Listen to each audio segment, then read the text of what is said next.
Merhaba, Online Edirne ve Melek Anne izleyicilerine selamlar olsun bir kez daha. Ben her zaman zamanla, hepimizin zamanla mücadele ettiğini, yarıştığını çok net söylüyorum ve bunu bizzat kendim iş yerimde ve özel hayatımda yaşıyorum. Dolayısıyla tariflerimde, bütün yaşantımda zamanın kıymetini bilerek yaşıyorum.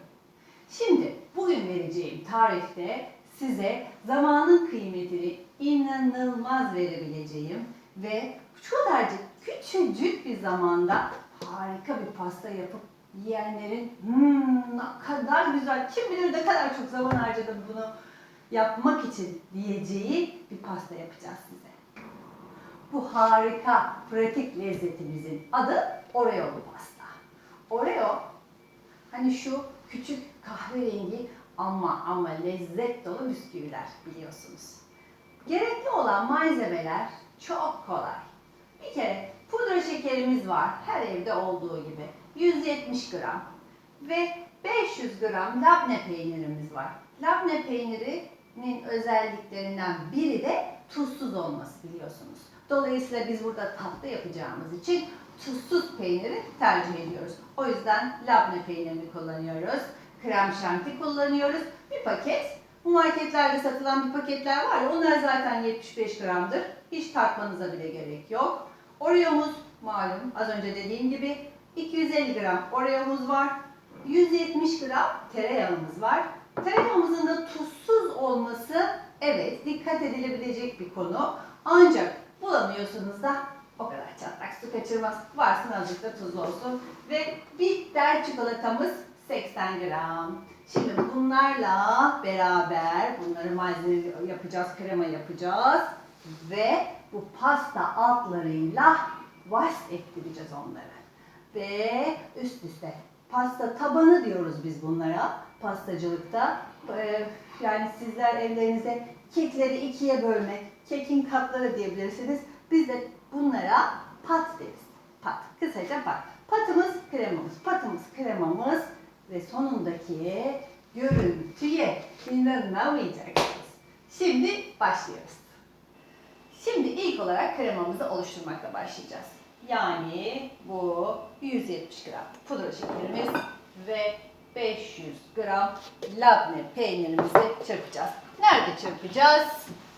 Böyle bir cebimize alıyoruz. Buradan da bir çırpıcı. Alet çalışır, el övünür. En büyük yardımcılarım. Büyük robotumuz da var ama bu küçük ev aletlerine ben asla vazgeçemiyorum. Pudra şekerimizi döküyorum. Ve labnemizi de onun üstüne şöyle çıkan krema mükemmel bir krema olacak arkadaşlar. Direkt bunu çalıştırmayın. Küçücük bir tavsiye, hayat dersi. İlk zamanlarda ben çok çalıştırdım ve her taraf un, pudra şekeri ve benzeri oldu. O yüzden şöyle yapmakta yarar var. Önce böyle yapıyoruz.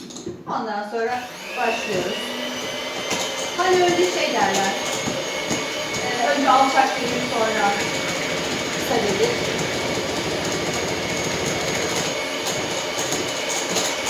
Ben şimdi tutuyor. Sesim arka plandan gelmesin arkadaşlar.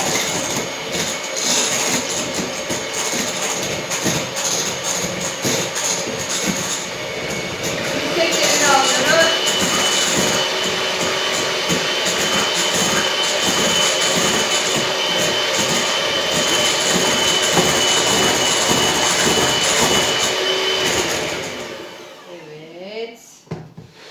Şimdi bu tereyağımızı oda sıcaklığında ise eritmeye gerek yok. Ama biraz sert ise bakıyorum, dokunuyorum. Biraz sert. Dolayısıyla bunu mikrodalgada bir eritelim.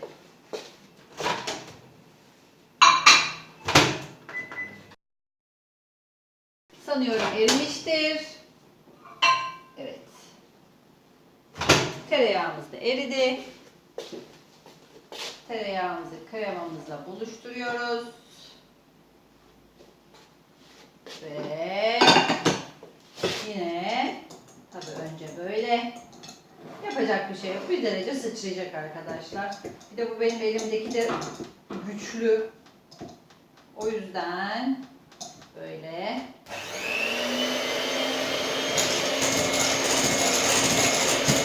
Bu kremayı bak hiç dayanamıyorum. Sürekli konuşuyorum, görüyorsunuz. Bir sus be kadın. Gürültü yapıyorsun, sus.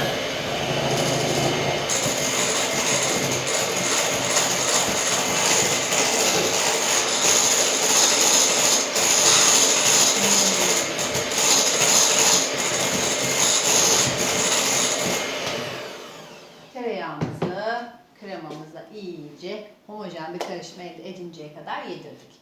Şimdi sıra nereye geldi biliyor musunuz? En lezzetli tarafına. Oreo'ya. Oreo ile çalışırken ağza atmak serbest. Yanınızda ufak kızınız var ise mutlaka taciz ediliyorsunuz. O kaçınılmaz bir gerçek. Yine yaşasın küçük ev aletleri diyoruz. Ve Oreo'muzu 250 gram Oreo'muzu şöyle içine atalım. Ama sağlam olanlarından birkaç tane ayıralım.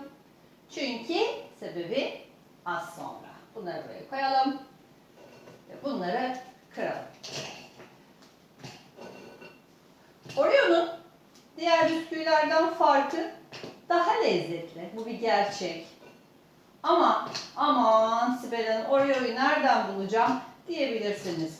Elinizde farklı başka bisküviler varsa onlar da kabulümüzdür.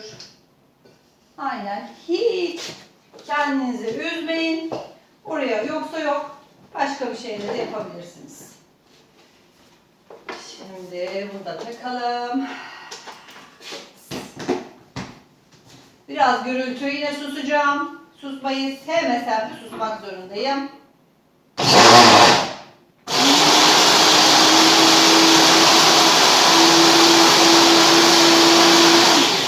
Yaşasın oldu. Küçük ev aletlerinin Allah'ım yaşamımızda ne kadar çok yeri var değil mi? Şimdi un gibi yaptık.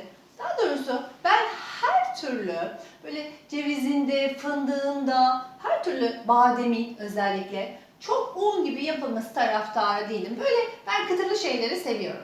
Böyle çıtır çıtır gelmesi hoşuma gidiyor. Dolayısıyla bu tamamen sizin tercihiniz. İster un gibi yapın, isterseniz benim tercih ettiğim gibi hafif büyük parçalı, dişe gelecek şekilde yapın. Ve Oreo'muzu karışımımızın içine döktük.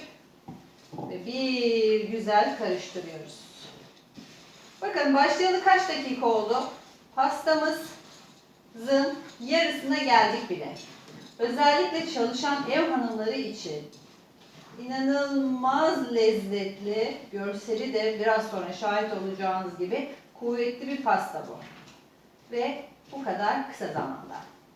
Evet, kremamız hazır. Bunun tadına şöyle, çok ayıp, bakılmaz değil mi? Yok, bakın arkadaşlar, yaparken tadına bakın, bakmanız gerekiyor. Çünkü ona ruh veriyorsunuz tadına bakarak. Tadına bakmazsanız ruh veremezsiniz. O yüzden hani böyle el melekesi derler, sevgiyle yapıyoruz derler ya. En önemli etkilerinden bir tanesi de budur. Tadına bakın ve ona ruh verin. Kremamız hazır. Gayet lezzetli. Bunları şöyle kaldıralım ve gelelim patlarımıza, kek altlarımıza. Bunu böyle yapalım. Heh. Pastamızın tabanını bunu ilan ediyorum. Hatta bakayım. Bu pasta tabanlarını normalde biz pastacılar kendimiz yapıyoruz. Ama şimdi çok daha zaman kaybı olacağı için bunları hazır almakta. Ne demiştik başta? Zamanla yarışıyoruz. Hazır alabilirsiniz her türlü marketten. Pasta tabanımızı alıyoruz ve bunu pastamın en altı ilan ediyorum.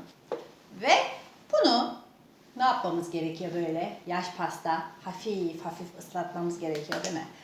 Bunu türlü türlü ıslatma tekniklerim var. Ama en pratik ve en lezzetlisi benim en çok tercih ettiğim süt. Sütümüzü alıyoruz. Kaşık yardımıyla.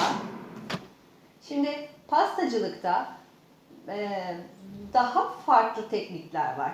Şimdi mesela bunu bile biz daha farklı sıkıyoruz. Çeşitli püskürtmelerimiz vardır. Püskürtmelerimize sıkarız. Ama bunlar sizin için tamamen şu anda onları uygularsam gözünüz korkar. Bu tarifi yapmazsınız. Ne yapıyoruz? Ahanda kaşık. Ahanda bir bardak süt. Tamam, uygulamaya geçiyoruz. Ve kekimizi, bak kek bile dedim. Pat demedim, yaşasın. Kekimizi ıslatıyoruz. Evet, her tarafını ıslattıktan sonra gelelim kremamıza. Ben bunu kesin çarparım şimdi. Şunu şöyle koyayım. Ve kremamıza sıra geldi. Kremamızı pasta tabanımızın içine güzelce yayıyoruz. Şimdi burada bakın şöyle yapayım. Kaç kat, bunu kaça böleceğiz diye düşünüyoruz. Bunu buraya koyacağız. Bunu buna koyacağız. Onu da onun üstüne koyacağız. Yani 1, 2, 3 krema katımız olacak. Bunu şöyle bir yaklaşık gözümüzde 3'e ayırdık mı bu iş olur. İşte bu 3'e ayrılmış hali. Şimdi yaydık güzelce. Hı hı. Evet. Şeker hamurlu pastalarda bu yaptığımız yaş pasta. Şeker hamurlu pastalarda hiza çok önemlidir. Kremayı eşit bir şekilde yaymak çok önemlidir. Ama yaş pastalarda üzerine krem şanti ile sıvayacağımız için onu bir yamukluk varsa bile krem şanti o yamukluğu tolere edecektir. O yüzden mümkün olduğunca yine de biz düz yapalım. Yaydık. İkinciye geldik. Koyduk. Elimde de kremamız var. Şunu bir sileyim. Aldık. Bunu eğer tatlıyı çok seviyor iseniz şekerli su, ballı su bunlarla yapabilirsiniz arkadaşlar. Ama dediğim gibi zaten kremalarımız ve üzerindeki krem şanti ve benzeri kullandıklarımız yeterli şekerde olduğu için ben süt kullanarak pastanın tadını hafifletiyorum aslında. Şimdi bu kremanın içinde tereyağı da var ya, bir de şekerli su ve benzeri koyarsak ağırlaşır pasta. O yüzden hafifletmek adına bunu süt olarak tercih ediyorum.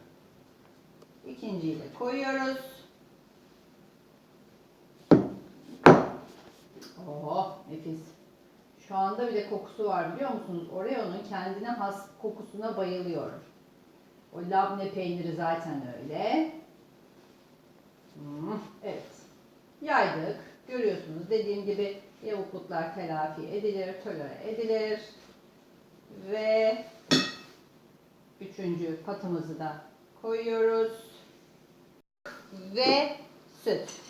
Sütümüz şöyle ve sütümüz az geldi tabii ki. Süt ilavemiz. Kullandığımız pastacılıkta kullandığımız sütler genelde soğuk süt oluyor. Şu anda çok önemli olmamakla beraber ikinci sefer niye tekrarladım biliyor musunuz? Aklıma başka bir şey geldi de onu da sonra anlatacağım size. Böyle oluyor çekimlerde arkadaşlar. Enteresan bir duygu bu. Bir kamera alın karşınıza. Anlatın bak değişik oluyor. Valla. Bazen de bir kaptırıyorum kendimi. Allah! Tamam. Güzelce ıslattık. Böyle şıppıl şıppıl böyle bakın. Derecesi nasıl biliyor musunuz? Böyle bastığınızda böyle fıçık diye süt çıkmayacak. Tamam. Böyle fıçık. Dolayısıyla bak şöyle güzel bastırdım. Gayet güzel. Böyle bir su çıkması falan yok ama nemli. Güzel. Şimdi soğan patımızı da koyuyoruz.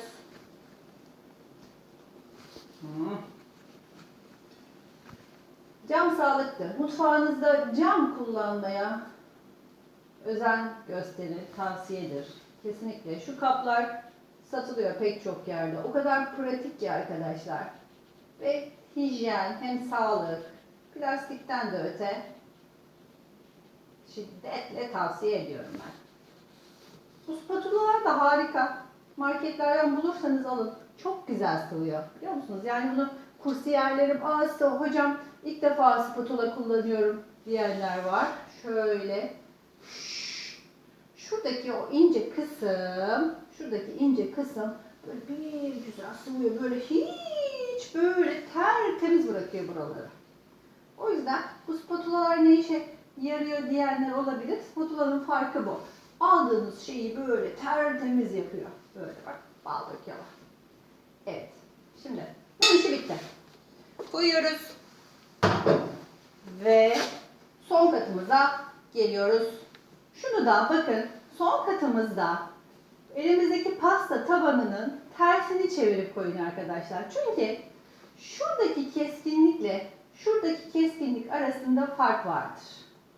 Anlatabiliyor muyum? Dolayısıyla buraya ters koyuyoruz ve üzerine kapatıyoruz. Her seferinde de şöyle bir bastırın ki pasta kendine gelsin. Şöyle bir otursun derler ya hani. Son patımızı da koyduk. Dediğim gibi şöyle bir bastırın ki pasta otursun. Bir kayacağı varsa da bizim kontrolümüz dahilinde kaysın. Evet, gayet güzel. Bakın oturdu. Şimdi bunu da en son katımızı da ıslatıyoruz. Ve yanlarına da döke saça yaparım ben bu işleri böyle. Evet. Yani hep zamanla yarıştığımız için böyle şeyler oluyor. Şunu da şöyle dökeyim. Güzel. Mis gibi. Şöyle. Şimdi pastamızın iskeleti hazır. Şu anda oturdu pastamız. Bunu ne yapacağız? Üzerine kıyafetini giydireceğiz. Yani krem şantimizi çırpacağız ve krem şantimizi sıvayacağız. Küçük bir mola verdik. Şuraları güzelce bir topladık. Şimdi krem şantimizi döküyoruz. Toz krem şantimizi ve bir su bardağı sütümüzü de ilave ediyoruz. Burada sütün soğuk olması çok önemli arkadaşlar. Soğuk süt. Krem şanti yapacağınız zaman soğuk sütün olması krem şantinin kıvamını güzel, sert, koyu bir hale getirir. Eğer oda sıcaklığındaki süt kullanırsanız krem şanti bırakır kendini. O yüzden soğuk süt, soğuk.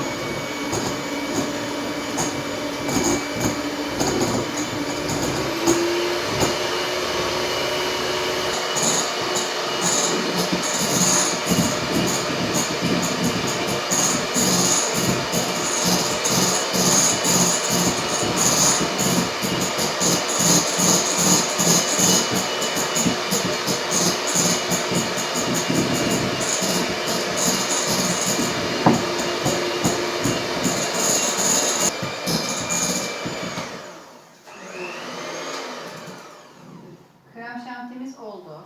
Krem şantiyi çırparken şuna dikkat etmemiz gerekiyor. Krem şanti koyulaştı deyip robotu kapatmayalım.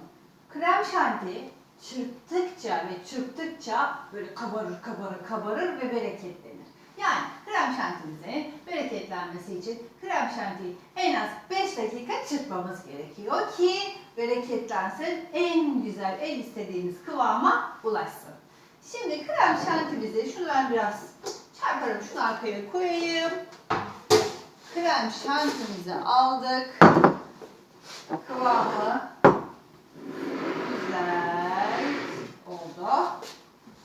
Ve spatula. Sizde bu spatula yok ise ne bileyim başka ne olabilir evlere uygun? Vallahi şey bile, yani şu tahta spatulalar var ya, onlar bile olabilir. Ama mutlaka demin de dediğim gibi o plastik spatulalardan mutlaka evinizde olsun. Ben de şimdi bu var. Bunu şöyle sıvayacağız. Tam bir pastacı sıvaması yapmayacağım. Çünkü bunlar size gösterdiğim takdirde işinizi törenleştirir. Oysa ki ben burada işinizi törenleştirmek, uzatmak istemiyorum. İşleri gözünüzde kolaylaştırmak istiyorum. O yüzden pratik bir şekilde aldım, yanlara sıvıyorum. Tabağa çevirin, kendiniz dönmeyin. Ama ada tezgahınız varsa çevresinde de dönebilirsiniz. Evet. Bu şekilde. Pastanın sıvaması, pastacılıkta sıvama çok önemlidir. Pastanın görselliği sıvamaya bağlıdır aslında. Hem şeker hamurlu pastalarda hem de yaş pastalarda pastanın görselliğinin en büyük sebebi sıvamadır. Ama programın başında da dediğim gibi yaş pasta olduğu için alt tarafın yamuk olması gözünüzü korkutmasın. Çünkü krem şanti onu telafi eder. Güzelce sıvıyoruz. Ve bu pastanın kolay tarafı da, bu pastayı neden tercih ettim? Dedim ki sıvama da bir teknik işidir aslında, dediğim gibi önemlidir. Ama bu pastada sıvama çok önemli değil. Çünkü biraz sonra zaten şimdi bu pastayı sıvıyoruz ama biraz sonra bozacağız kaşığın tersi ile. Önemli olan şu temelindeki yerleri, şu birleştiği yerler tam olsun. Yani sıfırlansın. Evet. Bakın gayet güzel oldu.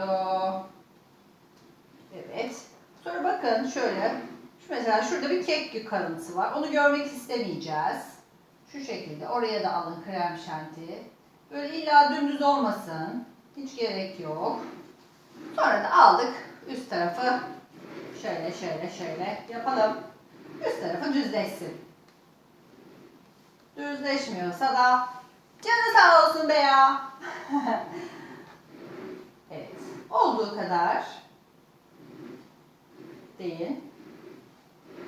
Evet. Güzel. Şimdi krem şantimizi şunu şöyle koyalım. Biraz sonra bunu kullanacağız. Bakın şurada şey gördüm. Ne gördüm? Şunları istemiyoruz. Keki görmek istemiyoruz. Evet. Başka kek gördüğünüz yer var mı arkadaşlar? Bakıyorum. Şurada var. Evet.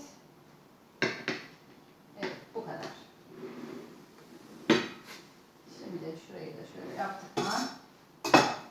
Şurada bir su bardağımız vardı biliyorsunuz. Su veya süt. Durun ben size daha ekonomini göstereyim. Su dolduralım şuradan. Suyumuzu aldık. Bir çay kaşığı veya tatlı kaşığı yardımı ile şimdi size çok kolay oreolarımızı şuraya alalım. Bir teknik göstereceğim. Şimdi bakın şöyle batırdık suyumuza. Şu. Bu. Böyle. Kaşığımızın tersiyle. Böyle çekin buraları. Çok sulu da değil kaşık. Çok da yumuşak da değil. Böyle batırın çekin. Ara sıra şöyle suya batırın. Şöyle. Batırın çekin. Batırın çekin. Batırın çekin. Bakın görüyor musunuz? Kendiliğinden doğal bir görüntü oluyor. Ve tabii sizlerin de yapacağı kadar doğal bir görüntü oluyor. Amacımız o zaten. Herkes yapabilsin. Tüm evlerde pastalar online Edirne ve Melek Anne sayesinde yensin. Bakın görüyor musunuz ne kadar pratik? Hop hop hop. Böyle. Hatta şimdi burada çevrenizde mutlaka evinizde çocuklarınız da vardır. Verin ona kaşık bir tane. Böyle alelade yapıştır çek, yapıştır çek, yapıştır çek. Hem de çocuklarınıza da aktivite yapmış olursunuz. Benim 16 ve 18 yaşlarında çocuklarım var. Şimdi büyük oğlum 1,5 yaşından beri tezgahın üstünde otururdu. Hep beraber onunla yemek yapardık. Şimdi üniversite sınavına girdi ve gastronomiyi kazanacak. Onu da bir yemek aşığı yaptı. Bakın görüntümüz, doğallığı görüyor musunuz? Ne kadar hoş oldu. Hatta eğer daha sık olmasını isterseniz bu görüntünün size kalmış. Bastırın çekin, bastırın çekin. Evet, biraz sonra bunları biraz daha arttırırız. Şimdi pastamızın üstüne geleceğiz. Pastamızın üstü için ayırdığımız oreolar, bitter. Bitter çikolatamızı ister benmaride, isterse de mikrodalgada eriteceğiz. Ama ben şimdi bu miktar az olduğu için hadi benmaride suyu kaynat, üzerine değdirme, erit, bir sürü iş o. Mikrodalgada yapacağız. Ama mikrodalgada çikolatayı asla unutmayın. Çünkü o mikrodalgaya o çikolatanın yanık kokusu öyle bir siniyor ki çıkmıyor. Hem mikrodalganın içinden hem de odadan. Dolayısıyla kontrollü bir şekilde şöyle bir 20 saniyede bir çıkartıp kontrol ederek böyle karıştırarak bakın ki çikolatayı yakmayın. Şimdi mikrodalgaya koyalım.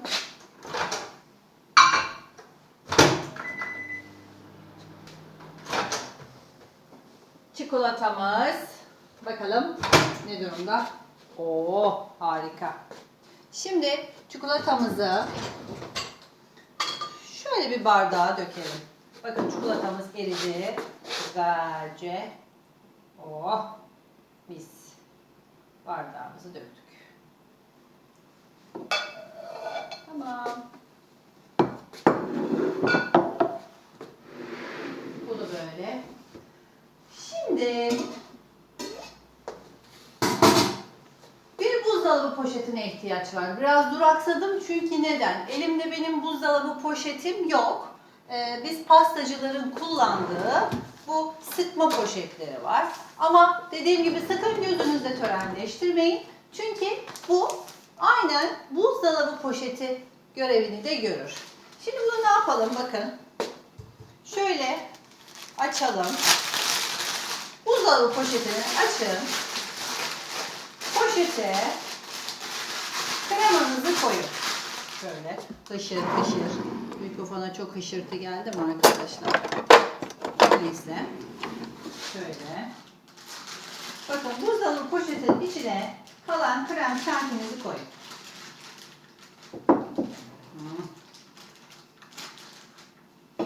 Bu spatulalar bende çok fazla eskiyor.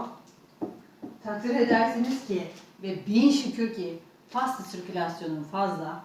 Ne yapıyorsam o spatulaları eskitiyorum. En son yine bir 3 ay kadar önce 4 tane almıştım hepsi. İşte bir tane kaldı. Allah'tan kızım bu arada Ankara'da IKEA'dan reklamları izlediniz. IKEA'dan spatula istedim.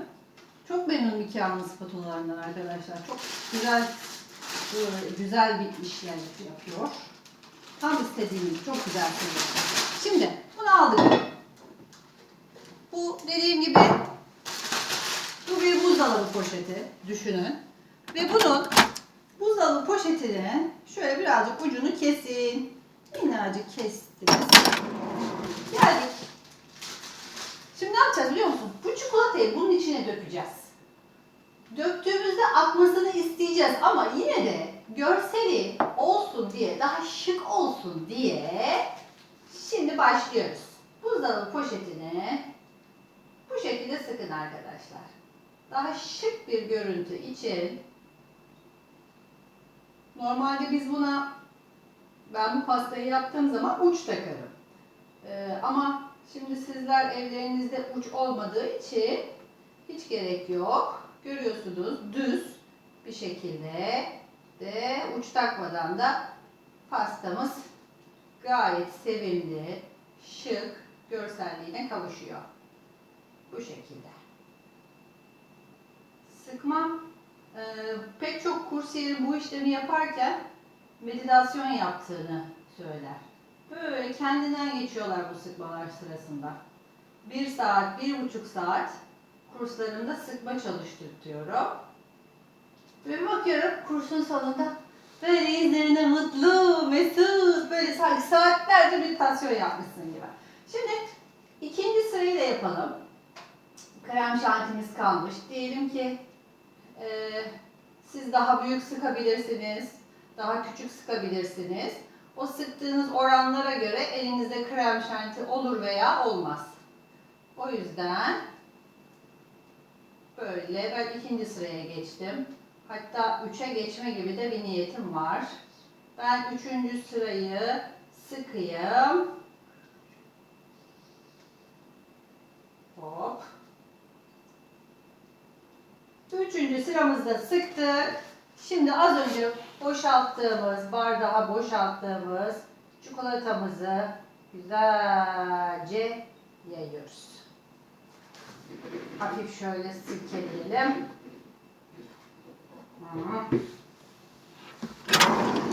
Bir kaşık yardımıyla içine şöyle yapayım ben. Havuz görüntüsünü vereceğiz. Evet. Dolduralım. Bitiyor. Pastamız bitiyor. Harika sunumlu pastamız bitmek üzere. Ne yaptık? Bir de burada Oreo'larımız vardı ya. Oreo'larımızı alalım. Şu şekilde. Canı sağ olsun. İster bölünsün, ister bölünmesin. Hiç canımı sıkamam. Ama böyle de yaparım. Evet.